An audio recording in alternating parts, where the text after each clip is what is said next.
요즘에 인천공항을 갔다 오시면 사람들이 굉장히 많이 있습니다.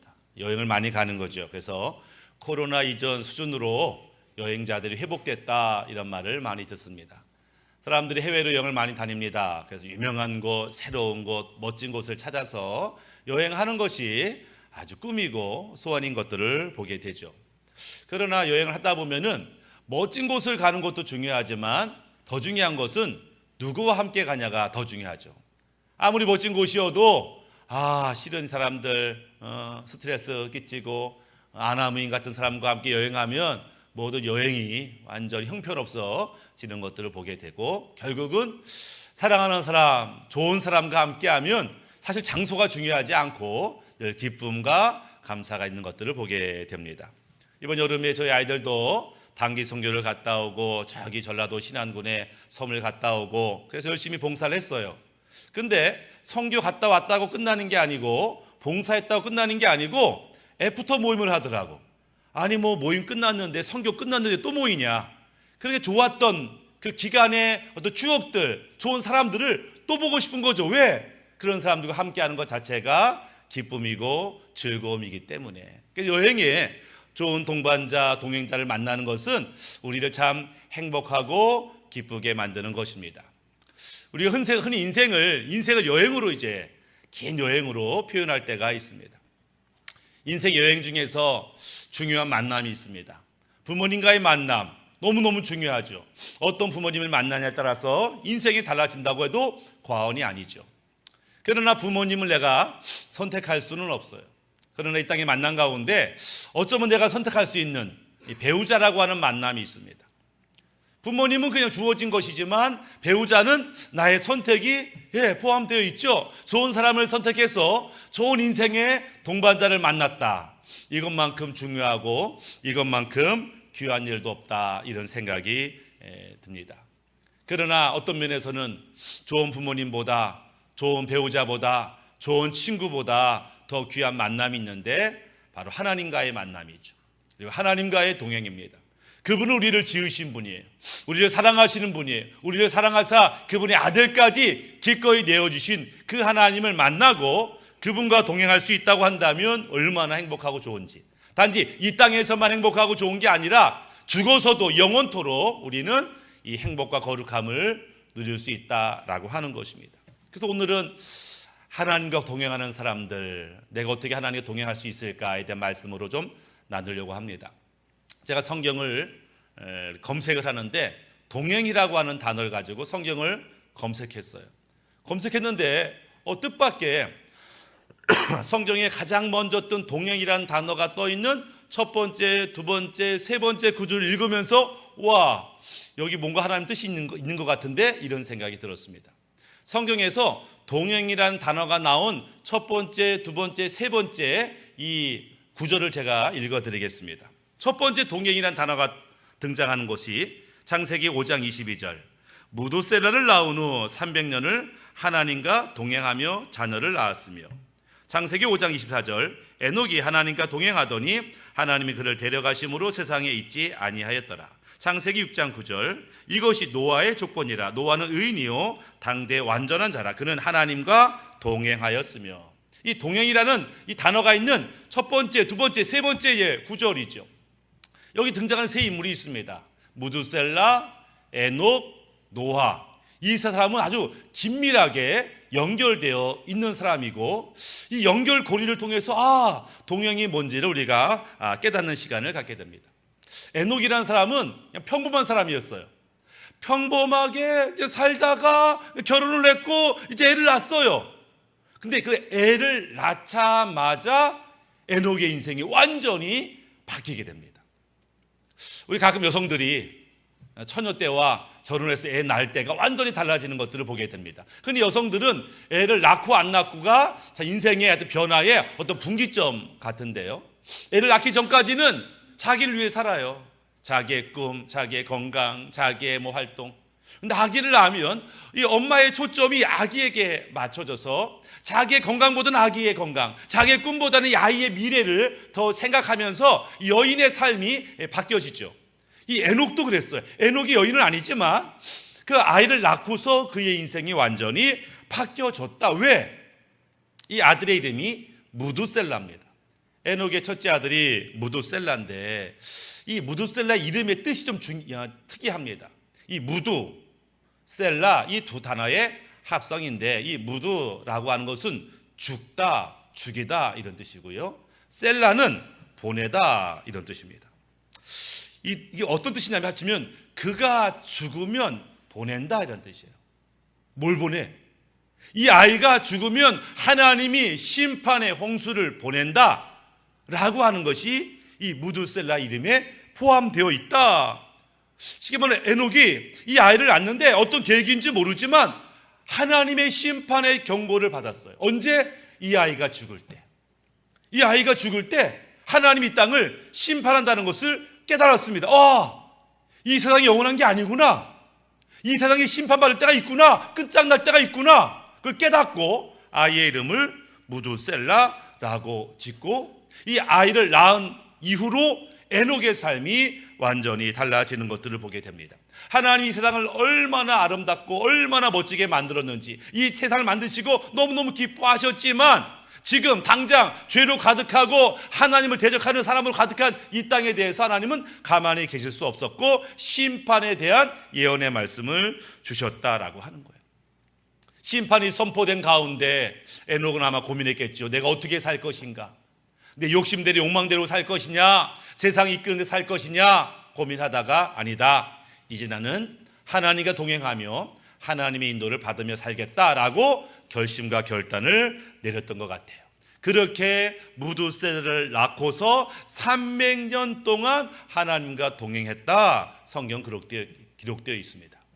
그리고 어느 날 하나님 동행하는 늦은 저녁 하나님께서 에녹에게 이런 말씀하시대요. 에녹, 날씨가 많이 늦었지 오늘? 네, 오늘은 우리 집에 가자. 네, 알겠습니다. 그렇게 에녹은 죽지 않고 하늘나라로 가게 되죠. 그의 아들 무두셀라인데 무두셀라는 인간 중에서 가장 오래 산 사람으로 유명합니다. 969년을 살았으니까. 근데 무두셀라가 나이가 243살이었을 때 어떤 일이 벌어지냐면 아들 아담이 죽어요. 물론 하나님이 이거 선악과 먹으면 너 죽을 거야 말했지만 그 죽음에 대한 경고가 무두셀라가 243살 때 930살 된 아담이 죽습니다. 와, 아담이 죽었다. 최초의 인간 아담이 죽었다. 이것은 무두셀라에게는 충격이었어요. 인간은 죽는구나. 인간의 삶이 영원하지 않구나. 이것들을 보면서 체험한 것이죠. 인간의 죄로 인해서 인간의 죽음은 피할 수가 없구나. 이 죽음에 대해서 무두셀라가 이제 묵상하게 됩니다. 그 시간이 지나 무두셀라가 300살이었을 때 어떤 일이 벌어지냐면 자기 아버지 에녹이 죽지 않고 하늘에 올라가는 것을 봅니다. 아니, 아담의 죽음에 대해서 죽음을 묵상하고 있는데 이제는 자기 아버지가 죽음을 겪지 않고 하늘에 올라가는 것을 경험하게 돼요. 와, 이게 뭐지? 죽음이 이 땅에 거부할 수 없는 어떤 인간의 현실인데 아니, 이 죽음을 극복할 수 있는 구원의 길이 있다라고 하는 거예요? 이게 뭘까? 그는 자기 이름을 생각하면서 나의 이름 무두셀라, 내가 죽을 때 이 땅에 심판이 임한다고 하는데 그것도 어떻게 이루어지는 것일까? 이런 고민을 하게 되죠. 무두셀라가 369세 때 손자를 합니다. 그 손자의 이름을 노아라고 이름을 지어요. 노아라는 것은 쉼, 안식 이런 뜻입니다. 자기가 죽을 때 이 땅에 심판이 예견되었는데 자기 손자의 이름을 지으면서 너의 이름은 노아야. 하나님의 심판을 말씀하셨지만 그 가운데 네가 구원받고 그 가운데 안식을 얻기를 바란다 라는 이름으로 노아의 이름을, 그 아이들 손자의 이름을 노아라고 짓고, 무두셀라의 나이 969세, 그때는 손자 노아의 나이가 600세가 되던 때였습니다. 그 땅에 이 땅에는 심판이 임한 것을 보게 됩니다.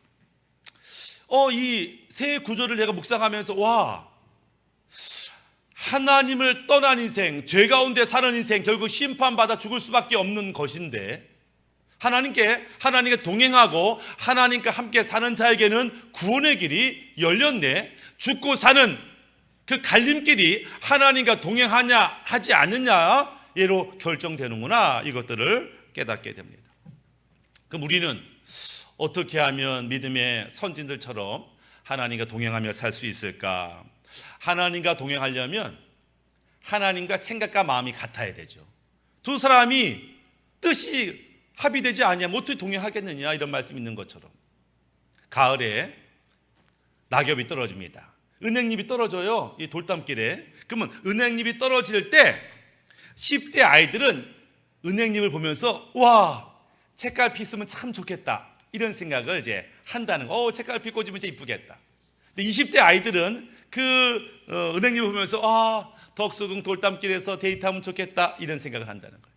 30대 사람들은 이 은행잎을 보면서 아휴, 청소부 아저씨 힘들겠다, 은행잎이 저렇게 많이 떨어졌네.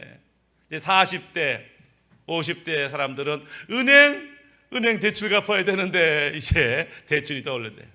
60대 넘어 은행 추출물 진코민이 그렇게 혈관에 좋다는데, 같은 은행을 보는데 생각이 달라요. 왜? 관심이 달라요. 상황이 달라요.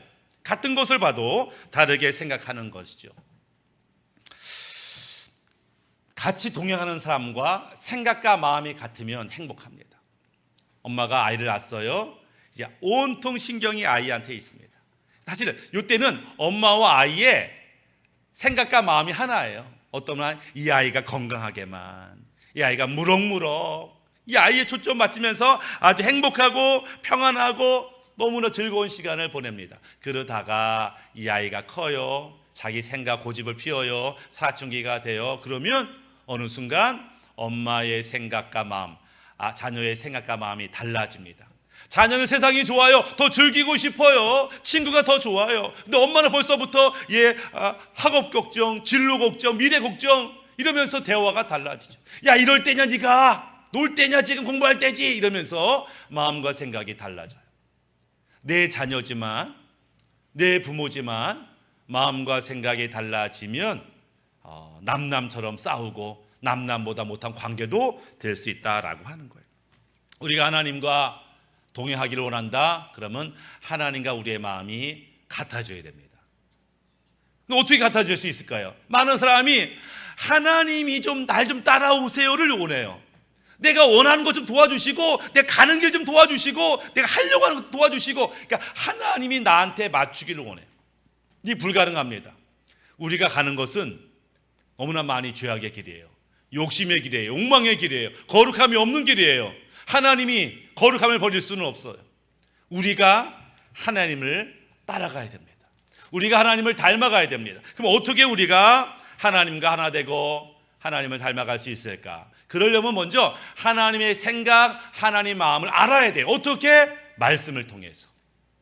말씀을 묵상하고 말씀을 사랑하고 암송하고, 그래서 말씀 가운데 하나님의 뜻이, 하나님의 마음이 무엇인지를 알아감을 통해서 우리는 하나님과 하나 될 수 있어요. 근데 말씀 가운데는 크게 두 가지 종류의 말씀이 있어요. 한 가지의 말씀은 굉장히 부드럽고 달콤하고 그런 부드러운 음식과 같은 말씀이 있습니다. 이런 거죠. 할 수 있거든 무슨 말이냐? 믿는 자에게 늙지 못할 일이 없다. 네가 기도하면 반드시 응답받을 거야. 악한 마귀가 너한테 꼼짝하지 못할 거야. 믿기만 하면 넌 치유받을 거야. 이런 말씀은 누구나 좋아하는 말씀. 이 말씀 받는데 그렇게 어렵지가 않아요. 아멘, 아멘, 그렇습니다. 이 말씀대로 치유가, 이 말씀대로 내 안에 평안이, 이 말씀대로 기적을 허락해 달라고 얼마든지 이 말씀을 사랑할 수 있어요. 그런데 부드러운 말씀만 있는 게 아니라 좀 단단하고 딱딱한 말씀도 있습니다. 우리가 어릴 때는 부드러운 죽 같은 분유 같은 이유식을 먹지만 점점 자라면서 딱딱한 음식도 먹어야 되는 것처럼, 우리 믿음이 자라기 위해서는, 영적 성장하기 위해서는 단단한 음식을 먹어야 되는데, 이 말씀을 온전히 소화하지 못하는 그런 성도들이 있어서 이 말씀 때문에 체해요. 이 말씀 때문에 아주 불편해하는 성도가 있습니다. 헌신하자고 하면은 또 목사님이 돈 얘기하는구나라고 오해를 하죠. 천국 복음을 가지고 나아가자. 목사님 내 성격 몰라서 그래. 저 내성적이어서 누구 앞에서 그래 말할 자신이 없어요. 예비하자, 모이자. 지금이 얼마나 바쁠 때인데 뭘 모여요, 뭘 예비해요, 이렇게 말하죠. 선교하자 그러면 쓸데없는 짓 한다고 생각을 하면서 하나님 말씀을 있는 그대로 아멘으로 받지 못하는 사람들이 생겨나게 되더라. 우리는 하나님 말씀을 많이 알고 많이 경험해야 할 때 하나님과 닮아지는데 우리가 선별해요.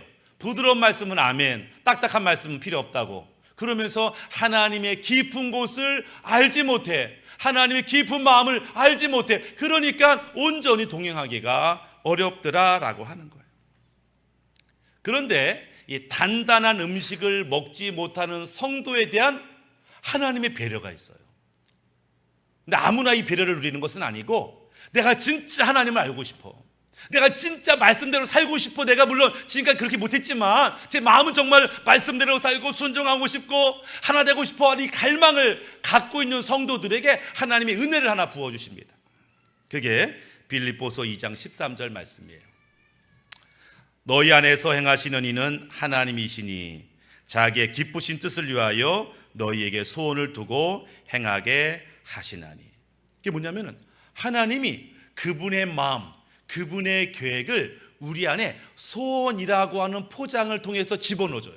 갑자기 내 안에 소원이 생기는 거야. 나 우리 안에 10명 전도하고 싶어. 막 소원이 막 생기네. 내가 원래 착해서 그런 게 아니에요. 믿음이 좋아서 그런 게 아니고 하나님의 마음을 마치 내 소원처럼 들어온다니까. 나도 열방에 나가서 복음을 증거하고 싶어. 내가 원래 그런 인간이 아닌데 하나님의 뜻이 마치 내 소원처럼 이루어져. 그럼 뭐냐면은 내가 그냥 원하는 것을 할 뿐인데 그게 하나님 뜻과 맞다고요. 내가 기도 제목이 나도 모르게 하나님 뜻과 맞다고. 야, 이거보다 쉬운 게 어딨어. 이거보다 신나는 게 어딨어. 그러니까 우리가 하나님 말씀대로, 하나님 은혜대로 살기로 작정하면 하나님이 주는 이 소원을 우리가 받아야 돼. 그 소원 앞에서 할 수 있냐 없냐, 상황이 맞냐 안 맞냐를 따져서 말고 하나님의 소원을 내가 부여잡고 이 소원을 이루려고 할 때 우리는 단단한 음식도 먹을 수 있는 은혜가 부어지더라.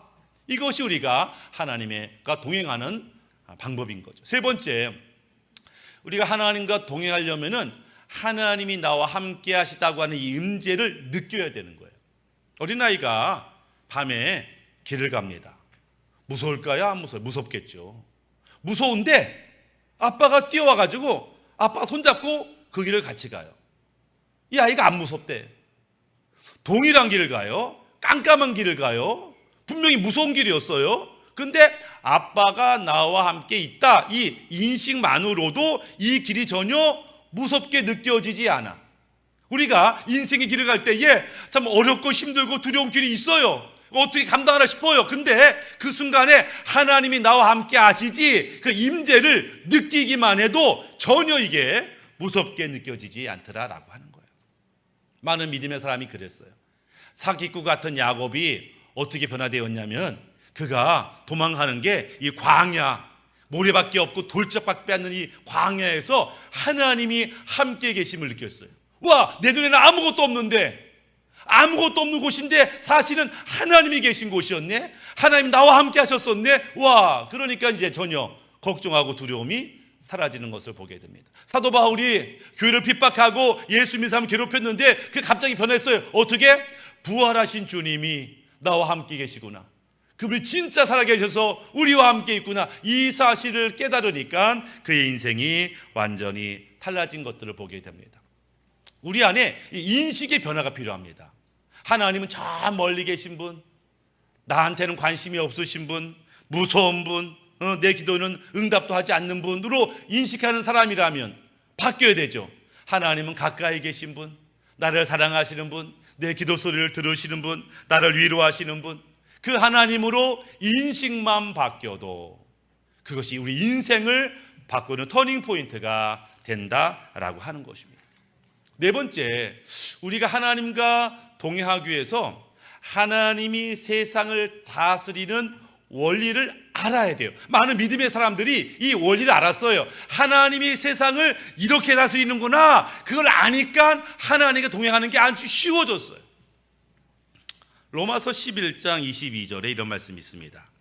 그러므로 하나님의 인자하심과 준엄하심을 보라. 넘어지는 자들에게는 준엄하심이 있으니 너희가 만일 하나님의 인자하심이 머물러 있으면 그 인자가 너희에게 있으리라. 그렇지 않으면 너도 찍히는 바 되리라. 여기에 하나님이 세상을 다스린 두 가지 원리가 있는데 인자와 준엄, 쉬운 말로 하면 사랑과 심판이라는 거예요. 하나님이 이 세상을 다스린 두 가지 원리가 사랑과 심판이라고 하는 것. 사랑, 은혜, 이것이 하나님이 이 세상을 다스리는 방법이에요. 그것도 공평하게. 마태복음 5장 45절에 이같이 한즉 하늘에 계신 너희 아버지의 아들이 되리니 이는 하나님이 그 해를 악인과 선인에게 비추시며 비를 의로운 자와 불의한 자에게 내려주십니다. 하나님이 은혜를 베풀 때에 믿는 자에게만 베푸는 게 아니에요. 불신자에게도, 심지어 우상 숭배자에게도 햇빛을 주시고 공기를 주시고 꽃을 주시고 살 수 있도록 은혜를 베풀어 주신다라고 하는 거예요. 그러면 너희가 하나님의 자녀라고 하고 하나님을 닮았다라고 하면 너희가 사랑하고 베풀고 섬기고 하는 것이 너희 가족한테만, 믿는 자들한테만 하면 그게 뭐가 특별하냐. 못된 인간도 자기 자식은 사랑해. 못된 인간도 자기끼리는 서로 의리가 있어. 너희가 진짜 하나님을 닮았다고 한다면 하나님처럼 불신자나 믿는 자나 교회 안에 있나 교회 밖에 있나 관계없이 하나님의 사랑과 마음을 보여줄 수 있어야 하지 않겠느냐, 이렇게 이제 또한 말씀을 하시더라라고 하는 거예요.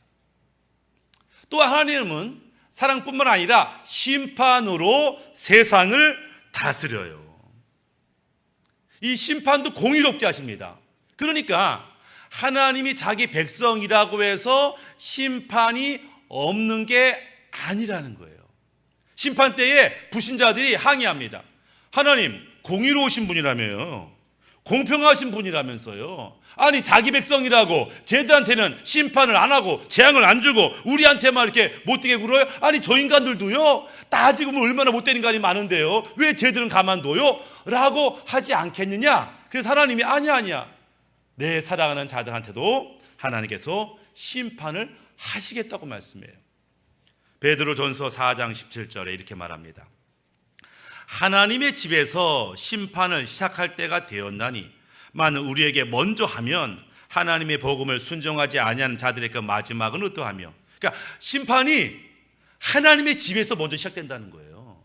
하나님의 심판은 믿는 자에게 먼저 심판한다는 거예요. 그러니까 하나님이 자기가 그렇게 사랑하는 자기 백성에게 심판을 베풀었다면 믿지 않는 그들한테는 그 심판이 얼마나 극심하겠느냐, 이렇게 이제 말씀하는 거예요. 그러면서 왜 하나님 우리를 사랑한다고 하면서 왜 우리를 심판하시는가, 왜 하시는가, 이것이 때때로 믿는 자들의 고민일 수 있어요. 이 심판의 경고 앞에서 하나님 뭐라고 말씀하시냐면은 이 심판을 깨달은 너희는 말씀에 순종하라, 이렇게 말씀하는 거예요. 고린도후서 10장 6절에 너희의 복종이 온전히 될 때에 모든 복종하지 아니하는 것을 버려려고 준비하는 중에 있노라. 쉽게 말하면 너희가 온전히 복종해야만 하나님이 그렇지 않은 자들에 대해서 심판할 수 있다라고 하는 거예요.